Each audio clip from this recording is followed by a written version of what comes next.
It's so great to have you along today on What She Said. Christine Bentley, I'm Sharon Caddy. Kate Wheeler is off attending her daughter's graduation today. Christine, stop twerking over there.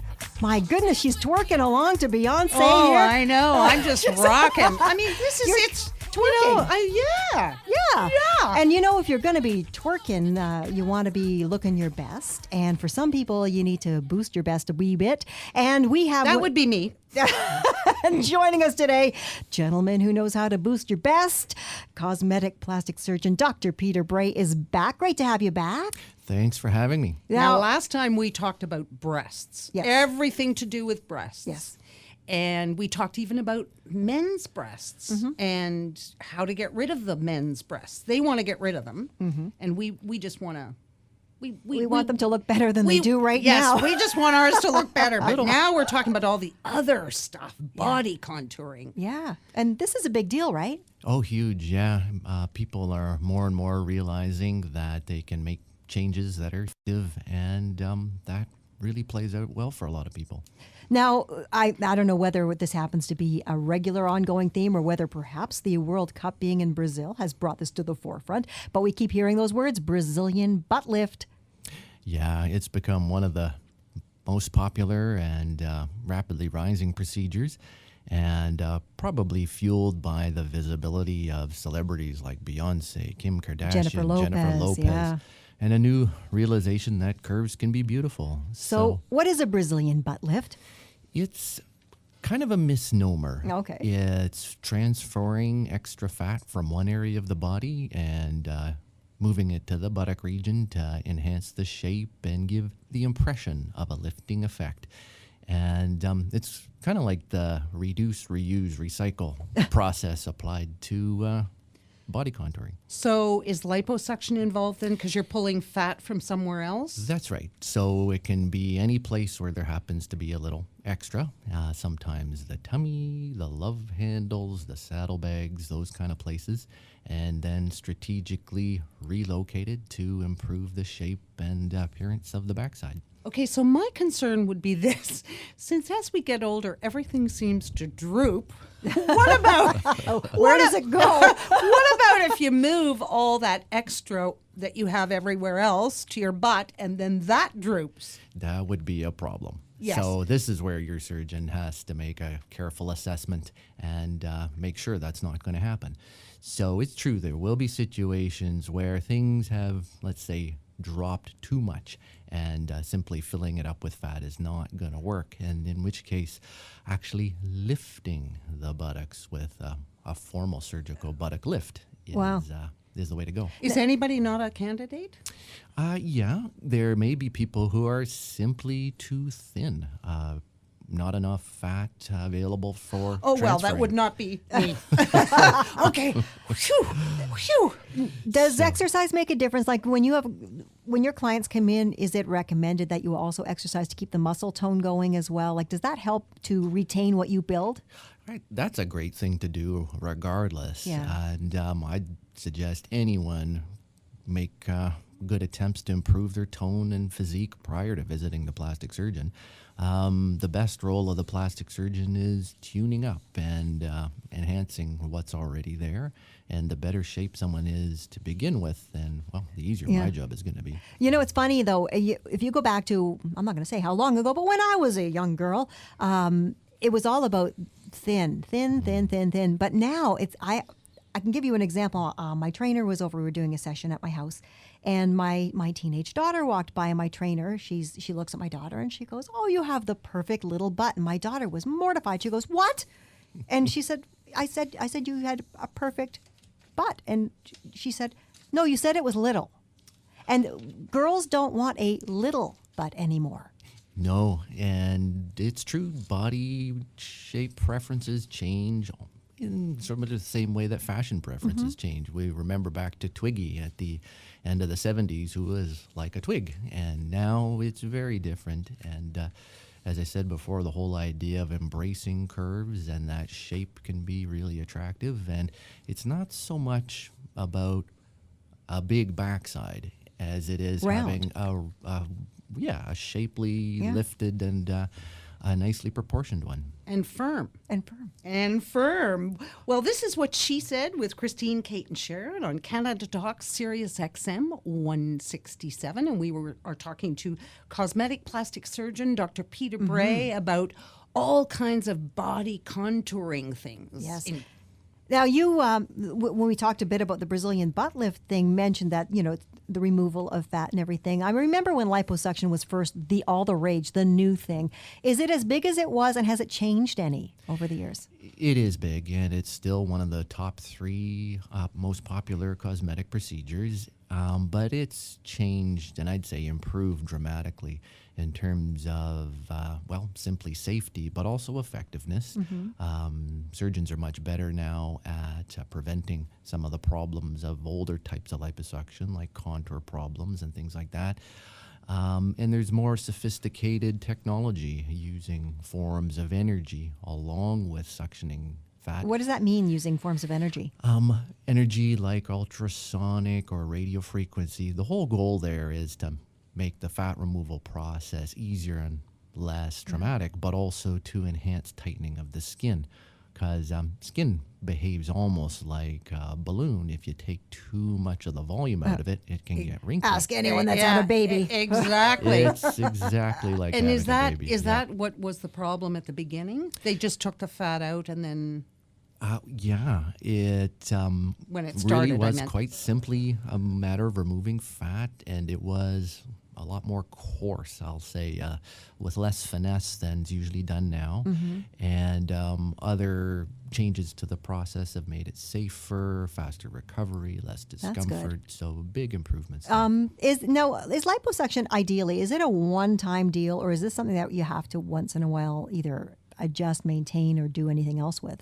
There may be adjustments. Now, if someone maintains their lifestyle, has a good, stable, healthy weight, then these are really good long-term results. But it's not an excuse to sit on the couch and dip into the Doritos. But people, not everyone, but there are people that will do that, are there not? Like just trying to substitute procedures for working on your body. There's that kind of mentality. I think it's the role of the surgeon to have a good discussion and debunk that. Yeah. So somebody who is looking for a quick fix to get off 10 extra pounds but not investing in maintenance, that's not going to work. And a good surgeon will avoid that situation. We're going to talk about a new kind of liposuction maybe after the break. But before we get there, for any kind of liposuction or any kind of body contouring, how should you prepare? Should you work out? Should you get your muscle tone ready? Or do you just... Because often they will say with certain procedures, if you're going to lose weight, let's say for a facelift or for, breast work, if you're going to lose 10 pounds, if that's your plan, do it first and then come in. Don't do it after. Yeah. So with liposuction, That's definitely the right strategy to get to a stable, healthy, and sustainable weight prior to surgery. I wouldn't suggest anyone go on a crazy diet. You don't want to have is have surgery and then find you gain a lot of that weight back again.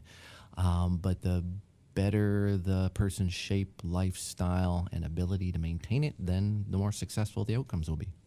So is there a difference for men and women when it comes to liposuction? Yes, there is. The overall goal is different because men and women have different shapes that look good. So keeping those things in mind, I don't want to give a woman a masculine shape. That would be a disaster. And the nature of the fat is different. Men tend to be more fibrous, a little tougher to work with. So Aren't they, though? yeah. In more places than just the fat, right? yeah. But there's ways to help with that, and the new type of liposuction I'm doing called BodyTite is a real advantage. It helps to soften, melt, and work through male fat tissue a lot better. Yeah, well, we're going to talk about that. I just had one question Okay. of this. Men hit 50. They don't have any kind of spread if they're in good shape. And women are in good shape. I mean, you take comparably the same man and woman. And suddenly at 50 or 55, they're 6 months pregnant. Yeah. Their tummies expand, but their butts are nice and firm. They're Yep. like, they don't have it on their legs or thighs or arms or anywhere else, just this tummy. Is that hormonal? Is that Can you liposuction that? Maybe. Oh. No. With male tummies, they may have a lot of fat that's actually under the muscle layer. You know, the Oh, okay. traditional beer belly is an Okay. example. Oh, that kind of muscle. Yeah, Oh, okay. that's off I knew there limits. was beer involved in this. Yeah. I knew it. So, surgeons can't go there. Okay. And weight loss activities, the only way to get rid of it.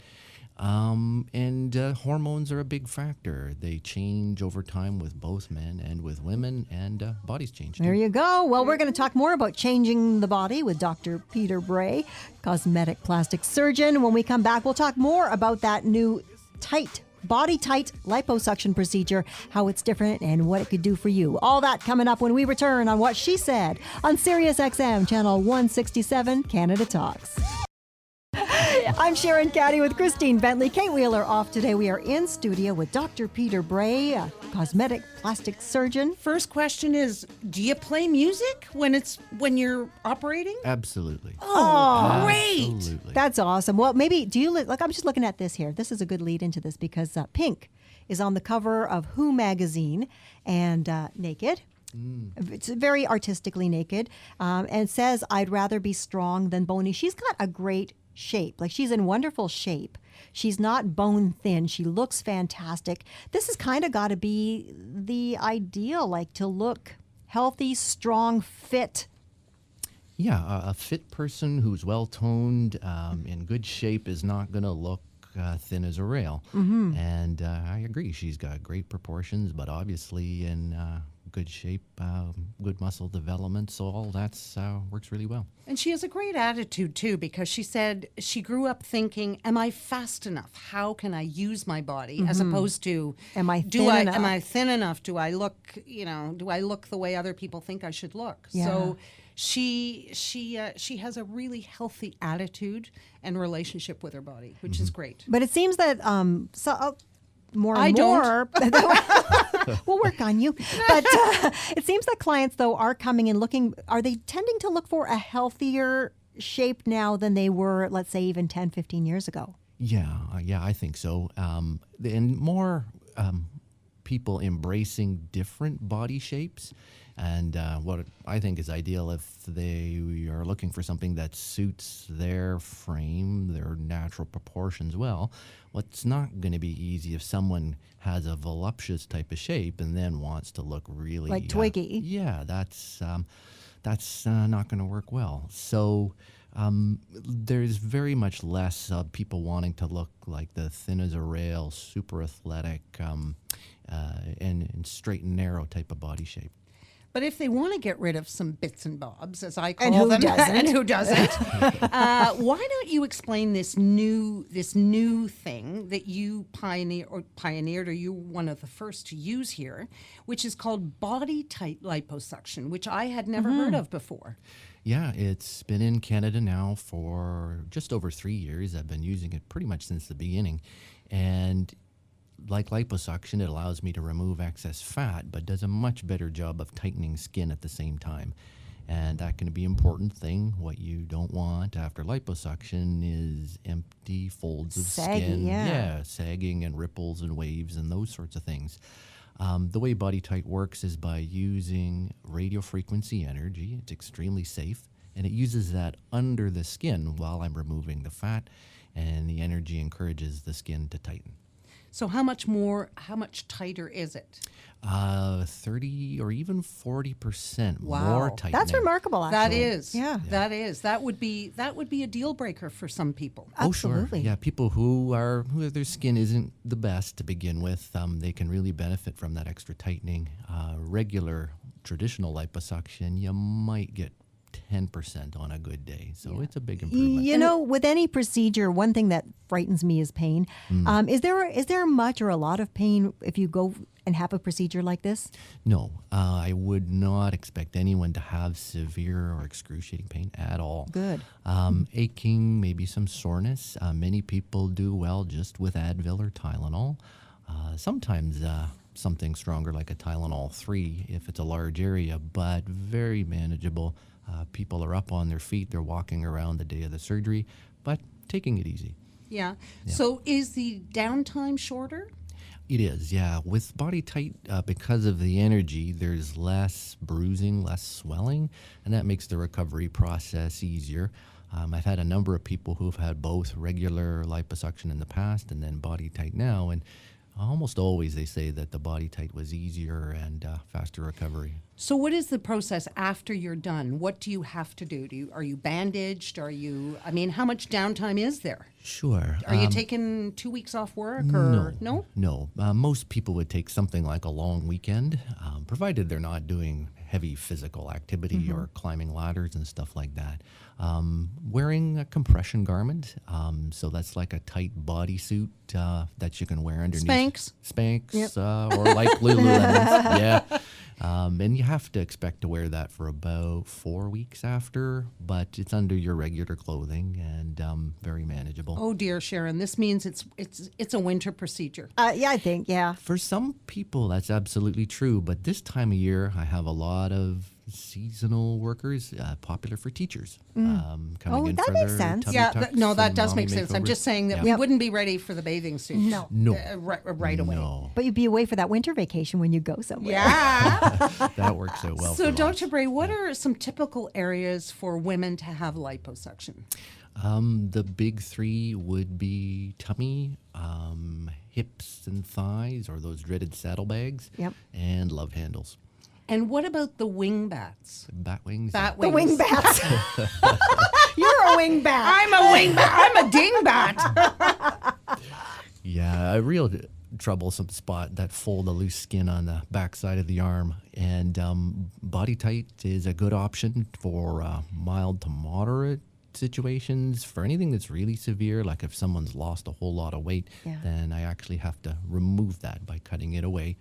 But there's options. Whereas, When you have this done, it's a somewhat invasive procedure. Is there much scarring? with BodyTite? Yeah. Oh, minimal. It's Really? several tiny incisions, about 5 millimeters or so. Oh. And I put those in sneaky places where they're going to be hidden. Oh, that's Well, good. We have a whole list of procedures here, and some of them are pretty. So we have the mommy makeover liposuction, which I involves. should have had that. Yeah, I know. Okay, so tell us about that. Well, a mommy makeover is something to the breasts after pregnancy or breastfeeding, and that may be implants, a breast lift, or a combination, and at the same time doing a tummy tuck. So that's the mommy makeover combo, and then almost always I'll be combining BodyTite liposuction with that for better shape, contour, and trying to reduce the length of the scars. So it's a good way to bring all of those things together and kind of solve all those problems in one shot. Oh, no kidding. Well, we missed the I missed the boat on that. I could get totally the missed the grandma boat. makeover This is sometime. like sitting at a restaurant. Okay, so what about the? I want to know what the banana roll liposuction. Yeah, banana roll. The amazing names. Really, yeah. Yeah, banana rolls, muffin tops, cankles, saddlebags. No, tell us about the banana Cankles, roll. oh. So the banana roll is that little squidgy fold that sits underneath the buttock. And Was that not supposed to ever be there? Okay. All right. yeah, so that can show through jeans or yoga pants, and a little reduction or contouring or shaping can help out with the shape. Important to be very cautious of that area, not to deepen the crease too much, but strategically done, maybe even combined with a bit of fat injection to alter the shape, can make a nice change. Well, let's hear about Sharon's mentioned muffin top. Oh, muffin top. Muffin top. Yeah. Not that we wear our jeans that low, but Or that yeah, tight. or that but- tight, but for muffin top liposuction. A similar idea is to reduce the extra fat and try to blend the contours between the waist area and the hip region. And it's a lot more than just chasing after a little roll of pudge that accumulates there. This is really where the surgeon has to take a good look at the whole proportion and areas of the extra fat and try to make everything work harmoniously. The idea of just chasing after one little spot isn't usually going to work well. Yeah. You know, one of the telltales, at least this is terrible, when you hear rumors that someone's gone and had a facial procedure, the first place I look is the neck to see if it really happened, because the neck is a dead giveaway most of the time. If you have a beautifully done face and you have that loose neck skin, can you address that with something like a BodyTite? Sure. Really? At least mild to moderate situations. And it's got a great name. It's called Necktight. That makes sense. Yeah. And it's using exactly the same technology as BodyTite, but with finer instruments because it's a more delicate area. Yeah, because that is like that in the hands, man. You can tell. No, the knees. Oh, in the knees, yes. Can you do knees and hands? Yeah, knees and hands. Lots of options for hands, and that may just be adding fullness by gentle fat injections, but also using laser or light-based treatments on the skin for tightening there too. So a number of different combinations. Yeah. Now, we don't have a lot of time, but we have to mention this, Sharon. Yes, okay. Men's six-pack abdominal etching liposuction. Say there's a six-pack under there? Yes, there is. Okay. What does that involve very quickly? It's like sculpting, and yeah. where those lovely lines and indentations are supposed to be, the surgeon can do very careful liposuction to enhance them. So it's kind of like cheating, but you don't need to tell anybody. Very cool. That's really cool. It's been great having you back again, Doctor. Oh, so Thank good you to be so here. much for coming. I mean, it's nice to know that if one ever had the money, or ever decided to, or ever had the time, here's the guy. So we hope to have you back again sometime. Oh, I'd love to come back. All the best. Dr. Peter Bray, cosmetic plastic surgeon, right here on What She Said with Christine Bentley. Kay Wheeler's not here today, but Sharon Caddy, that's me. I'm here. Maybe this weekend we'll be watching the red carpet at the MMVAs trying to spot the procedures. What we do have coming up after the break is Warren Kopnick from Sony Music Canada to talk a little bit about what's going to be happening on the red carpet and on the stage this weekend. Stay with us. This is What She Said on Sirius XM Channel 167, Canada Talks.